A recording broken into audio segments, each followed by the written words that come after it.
حضرت محمد صلی اللہ علیہ وآلہ وسلم کو آخری بار غسل دیتے وقت کیا معجزہ ہوا؟ حضرت علی فرماتے ہیں کہ مجھے حضرت محمد نے وصیت فرمائی کہ میرے غسل کا انتظام تم ہی کرنا، کیونکہ میرے جسم پر جس کی بھی نگاہ پڑے گی وہ نابینا ہو جائے گا۔ جب حضرت علی نے غسل دیا، پھر جو معجزہ حضرت محمد صلی اللہ علیہ وآلہ وسلم کو آخری وقت غسل دیتے وقت آیا۔ بسم اللہ الرحمن الرحیم۔ السلام علیکم ناظرین، حضرت فاطمہ رضی اللہ عنہا فرماتی ہیں کہ میں حضور صلی اللہ علیہ وآلہ وسلم کے سرہانے بیٹھی ہوئی تھی کہ کسی شخص نے السلام علیکم یا اہل بیت النبوہ کہہ کر اندر آنے کی اجازت طلب کی۔ میں نے کہا، اے اللہ کے بندے، اللہ تمہیں جزائے خیر دے، آپ صلی اللہ علیہ وآلہ وسلم کو آرام کرنے دو، آپ صلی اللہ علیہ وآلہ وسلم عبادت میں مشغول ہیں۔ آنے والے نے بلند آواز سے کہا، مجھے اندر آنے کی اجازت دے دو، کیونکہ اس کے بغیر کوئی چارہ کار نہیں ہے۔ اور اسی وقت آپ صلی اللہ علیہ وآلہ وسلم نے اپنی آنکھیں کھولیں اور سیدہ فاطمہ رضی اللہ عنہا سے فرمایا، تمہیں پتہ ہے تم کس سے بات کر رہی ہو؟ میں نے عرض کیا، نہیں۔ حضور پاک صلی اللہ علیہ وآلہ وسلم نے فرمایا، یہ ملک الموت ہے، انہیں اندر آنے کی اجازت دے دو۔ حضرت اسرائیل علیہ السلام اندر آئے اور آتے ہی السلام علیکم یا رسول اللہ کہا۔ پھر آپ صلی اللہ علیہ وآلہ وسلم نے جواب میں وعلیکم السلام یا امین اللہ کہا۔ پھر حضرت اسرائیل علیہ السلام فرمانے لگے، مجھے اس ذات کی قسم ہے جس نے آپ کو پیغمبر بنا کر بھیجا ہے، یا رسول اللہ صلی اللہ علیہ وآلہ وسلم، پہلے میں نے کبھی کسی سے اجازت طلب نہیں کی اور آئندہ بھی کسی سے طلب نہیں کروں گا۔ حضور صلی اللہ علیہ وآلہ وسلم کے وصال شریف کے وقت جبرائیل علیہ السلام حاضر ہوئے اور عرض کرنے لگے، یا رسول اللہ، آج آسمانوں پر آپ کے استقبال کی تیاریاں ہو رہی ہیں۔ اللہ تعالیٰ نے جہنم کے داروغہ مالک کو حکم دیا ہے کہ مالک میرے حبیب صلی اللہ علیہ وآلہ وسلم کی روح مبارک آسمانوں پر تشریف لا رہی ہے، اس اعزاز میں دوزخ کی آگ کو بجھا دو، اور جنت کی حوروں سے فرمایا کہ تم سب سجو سورو، اور فرشتوں سے فرمایا کہ تعظیم روح مصطفیٰ صلی اللہ علیہ وآلہ وسلم کے لیے صف با صف کھڑے ہو جاؤ۔ اور اللہ تعالیٰ نے مجھے حکم فرمایا ہے کہ میں آپ صلی اللہ علیہ وآلہ وسلم کی خدمت میں حاضر ہو کر آپ کو بشارت دوں کہ تمام انبیاء اور ان کی امتوں پر جنت حرام ہے، جب تک آپ اور آپ صلی اللہ علیہ وآلہ وسلم کی امت جنت میں داخل نہ ہو جائے، اور کل قیامت کو اللہ پاک آپ کی امت پر آپ کے طفیل اس قدر بخشش اور مغفرت کی بارش فرمائے گا کہ آپ راضی ہو جائیں گے۔ وفات کے وقت حضور صلی اللہ علیہ وآلہ وسلم نے ملک الموت سے فرمایا، اے ملک الموت، مجھ سے اپنے رب کی ملاقات کا شوق ہے، اب تم جس کام کے لیے آئے ہو وہ کام کرو۔ ملک الموت نے فرمایا کہ مجھے حکم ہے کہ اگر آپ صلی اللہ علیہ وآلہ وسلم کی مرضی ہو تب ہی روح مبارک کو قبض کروں۔ حضور صلی اللہ علیہ وآلہ وسلم نے ملک الموت کو روح قبض کرنے کی اجازت دے دی۔ ملک الموت نے روح مبارک قبض کرنی شروع کر دی۔ موت کی تکلیف سے حضور صلی اللہ علیہ وآلہ وسلم کی پیشانی پر پسینہ آیا۔ سکرات کی تکلیف شروع ہوئی تو فرمایا، اے اللہ، موت کی بڑی سختی ہے، اے اللہ تو ہی موت کی تکلیف کو آسان کرے گا۔ مٹی کے پیالے میں پانی بھر کر رکھوایا، موت کی گھبراہٹ میں بار بار پانی میں ہاتھ ڈالتے اور وہ ہاتھ اپنے منہ پر پھیرتے اور فرماتے، اے اللہ مجھے اپنے پاس بلا لے۔ حضرت فاطمہ رضی اللہ عنہا نے کہا، یا رسول اللہ صلی اللہ علیہ وآلہ وسلم، آج آپ کو بہت تکلیف ہے۔ پھر آپ صلی اللہ علیہ وسلم نے فرمایا، اے فاطمہ، آج کے بعد تیرے بابا پر کوئی تکلیف نہیں ہوگی۔ اے فاطمہ، جب میرا انتقال ہو جائے تو تم انا للہ و انا الیہ راجعون کہنا۔ پھر فرمایا، اے ملک الموت، تم اپنا کام پورا کرو۔ پھر آپ صلی اللہ علیہ وسلم کو نیزہ کی تکلیف زیادہ ہوئی۔ پھر حضرت جبرائیل علیہ السلام نے حضور صلی اللہ علیہ وسلم کی طرف سے اپنا منہ پھیر لیا۔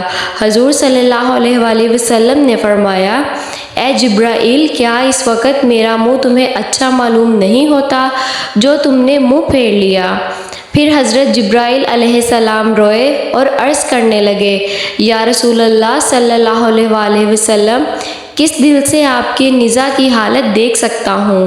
پھر حضور صلی اللہ علیہ وسلم نے فرمایا، اے لوگو، دیکھو نماز کی حفاظت کرنا۔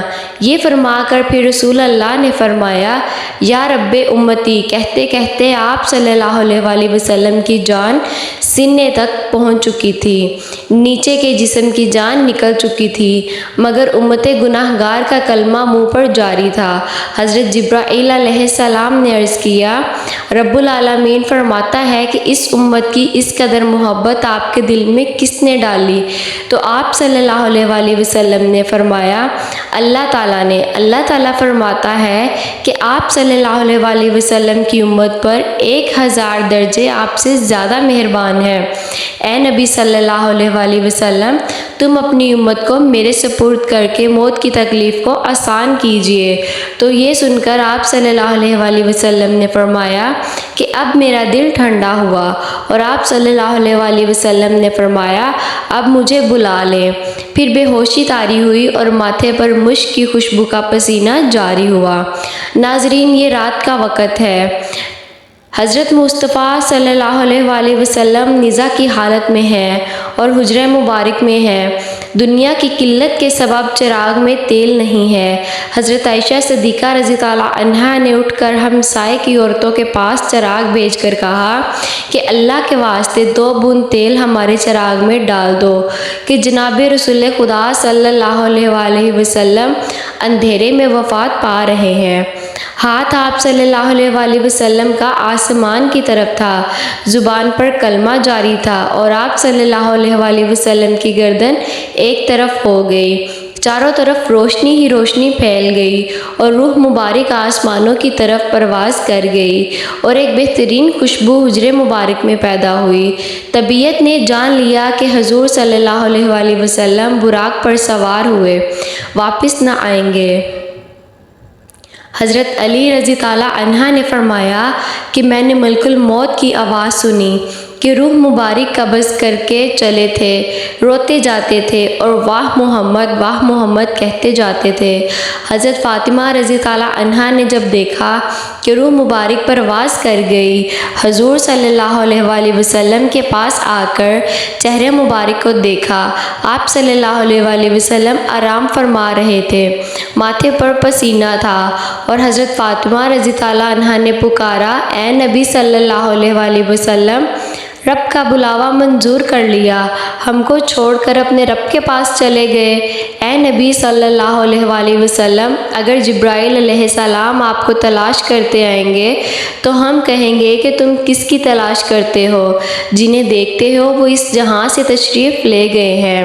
اے نبی صلی اللہ علیہ وسلم، جنت الفردوس میں ٹھکانہ کر دیا۔ جب گھر سے رونے کی آواز باہر آئی اور صحابہ کرام رضی اللہ عنہ نے سنی تو گھبرا کر بے تاب ہو کر دہلیز مبارک پر سر مارنے لگے۔ حضور صلی اللہ علیہ وسلم کی وفات کی خبر سن کر صحابہ کرام کی عقلیں جاتی رہیں۔ حضرت عبداللہ بن انیس رضی اللہ عنہ غم سے انتقال کر گئے۔ حضرت عمر رضی اللہ عنہ بھی دیوانہ ہو گئے، دیوانوں کی طرح حجرہ مبارک پر آئے اور عرض کیا، مجھے ذرا حضور صلی اللہ علیہ وسلم سے ملا دو، ایک نظر مجھے حضور سے ملا دو۔ اہل بیت نے حضرت عمر رضی اللہ عنہ کو حجرہ میں بلایا۔ حضرت عمر رضی اللہ عنہ نے دیکھا کہ آپ صلی اللہ علیہ وسلم لیٹے ہوئے ہیں۔ آپ صلی اللہ علیہ وسلم کے منہ سے چادر سرکا کر دیکھا اور کہا کہ آج ایسی غشی اور بے ہوشی ہوئی ہے کہ آپ ہوشیار نہیں ہوتے؟ کیا کوئی وحی اتری ہے؟ حضرت عمر رضی تعالیٰ عنہ نے اپنی آنکھوں سے دیکھ لیا، مگر ان کے دل کو یقین نہیں ہوا کہ آپ صلی اللہ علیہ وسلم وفات پا گئے ہیں۔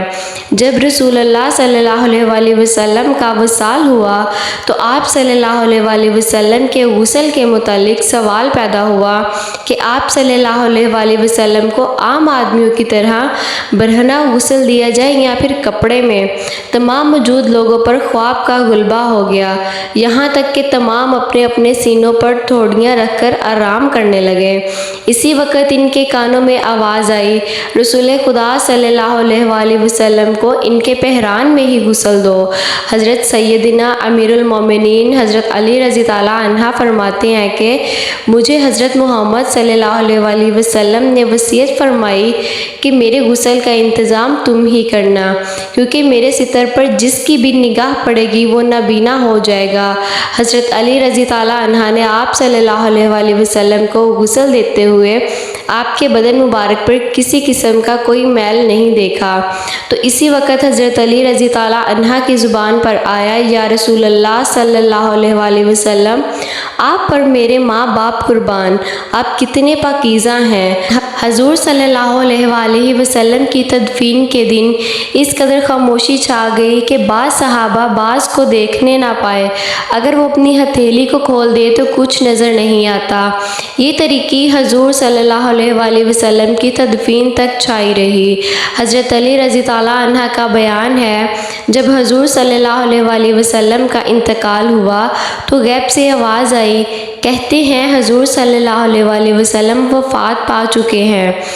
تو آپ کے مؤذن حضرت عبداللہ بن زید رضی تعالیٰ عنہ نے یہ خبر سنی تو اس قدر غم زدہ ہوئے کہ نابینا ہونے کی دعا مانگنے لگے اور کہنے لگے، میرے آقا کے بغیر یہ دنیا میرے لیے کسی کام کی نہیں رہی۔ آپ اسی وقت نابینا ہو گئے۔ لوگوں نے کہا، تم نے یہ دعا کیوں مانگی؟ تو انہوں نے فرمایا کہ لذت نگاہ تو آنکھوں میں ہے، مگر حضور صلی اللہ علیہ وسلم کے بعد اب میری آنکھیں کسی کے دیدار کا شوق نہیں رکھتی۔ حضرت علی رضی تعالیٰ عنہ کہتے ہیں، جب ہم حضور صلی اللہ علیہ وسلم کو دفن کر رہے تھے تو ایک اعرابی آ کر حضور صلی اللہ علیہ وسلم کی تربت پر لیٹ گیا اور کہتا تھا، یا رسول اللہ صلی اللہ علیہ وسلم، آپ نے حکم دیا اور ہم نے سنا، آپ نے قرآن کریم اللہ تعالیٰ سے سیکھا اور ہم نے آپ سے سیکھا۔ اللہ تعالیٰ نے فرمایا، اگر یہ لوگ اپنی جانوں پر ظلم کریں اور آپ کی بارگاہ میں حاضر ہو کر اللہ تعالیٰ سے استغفار کریں اور اللہ کے رسول صلی اللہ علیہ وسلم ان کی بخشش طلب کریں تو وہ اللہ کو بہت توبہ قبول کرنے والا اور رحم کرنے والا پائیں گے۔ ہم نے اپنی جانوں پر ظلم کیا اور آپ صلی اللہ علیہ وسلم کی بارگاہ میں حاضر ہوئے ہیں تاکہ آپ ہماری بخشش طلب کریں۔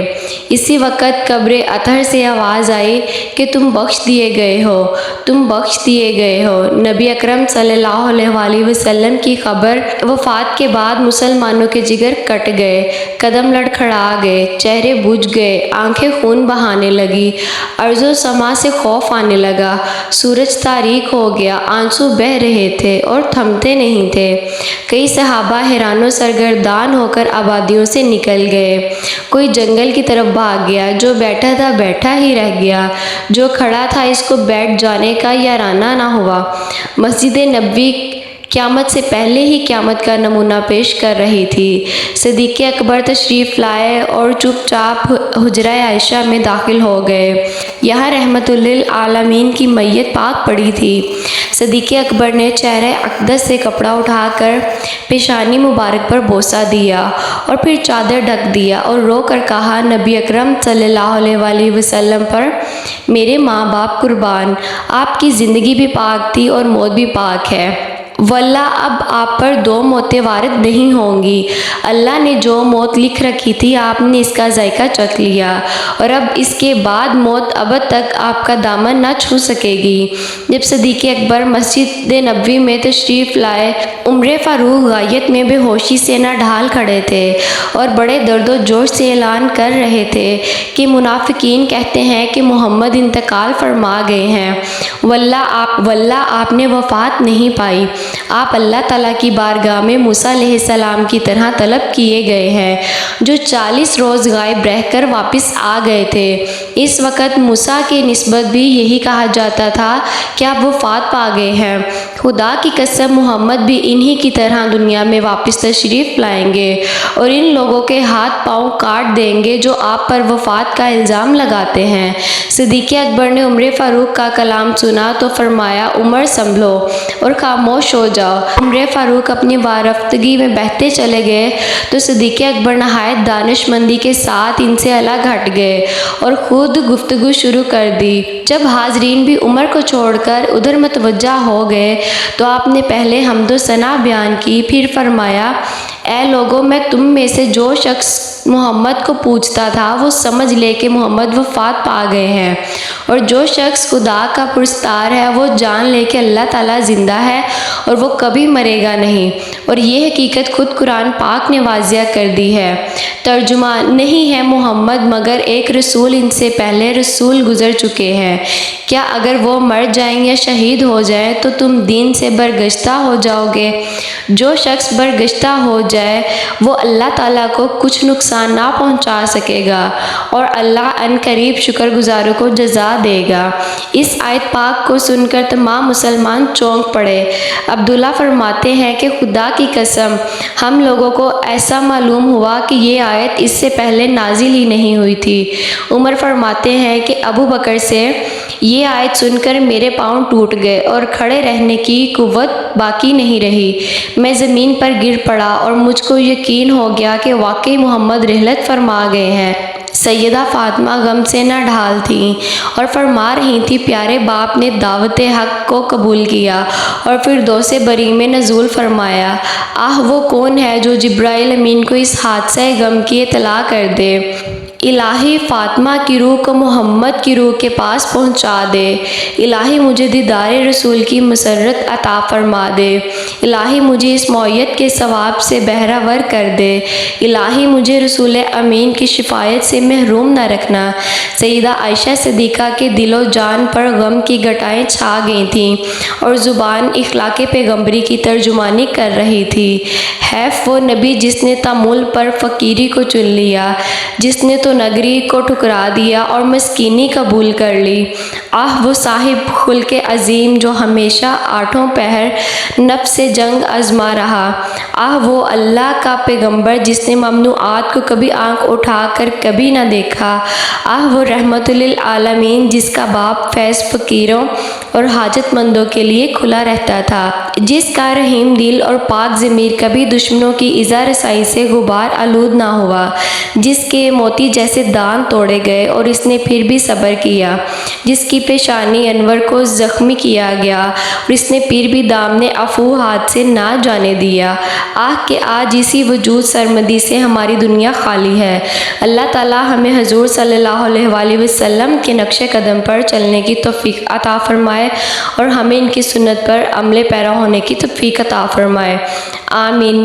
ناظرین، کمنٹ باکس میں اللہ تعالیٰ کے 99 ناموں میں سے ایک نام ضرور ٹائپ کریں۔ ویڈیو اچھی لگے تو لائک کر دیں، چینل کو سبسکرائب کر دیں۔ اللہ رب العزت آپ کا اور میرا حامی ناصر، دعا میں یاد رکھیں۔ اللہ حافظ۔